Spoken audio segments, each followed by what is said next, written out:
अरे बेट्यानो, इतक्या लवकर मी काय जात नसतो तुम्हाला सोडून. हा, मला बी अजित पवार म्हणतात. पण गऱ्यांनो, नियतीचा खेळ बघा. खरंच आज माझा हा प्रवास इथंच थांबतोय. मी नेहमी म्हणायचो राजकारण आपल्या जागी आहे, पण काम महत्वाचं.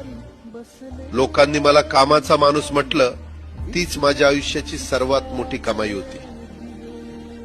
आज निरोप घेताना मन खूप जड आहे, पण एक समाधान आहे की शेवटच्या श्वासापर्यंत मी तुमच्यासाठीच धावत होतो. मी तुम्हाला शब्द दिला होता, जोपर्यंत माझे हातपाय चालतात तोपर्यंत तुमचं भलं करण्यासाठी मी झटत राहील. नियती बघा कशी असते. आज माझ्या हक्काच्या बारामतीच्या मातीत तुमच्या सेवेसाठी येत असतानाच माझे हातपाय कायमचे विसावले. पण मला अभिमान वाटतोय की मी रिकाम्या हाताने नाही, तर तुमच्या कामाची फाईल छातीशी धरूनच या जगाचा निरोप घेतो. शेवटच्या क्षणीही माझ्या डोळ्यासमोर फक्त तुमचा चेहरा होता. माझा स्वभाव थोडा रोखठोक होता. कधी कुणावर ओरडलो असेल, कुणाचं मन दुखावलं असेल, पण माझ्या त्या रागामागे फक्त एकच तरफड होती की माझ्या सामान्य माणसाचं काम झालं पाहिजे.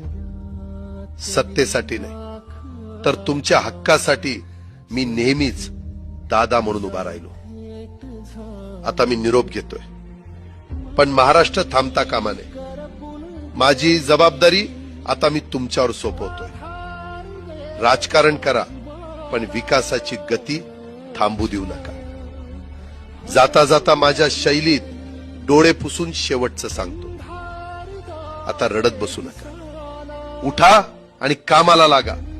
माझा महाराष्ट्र आपल्याला अजून खूप पुढे न्यायचा आहे. तुमचाच कामाचा माणूस अजितदादा पवार. सुतले धागे उरले माग उसासे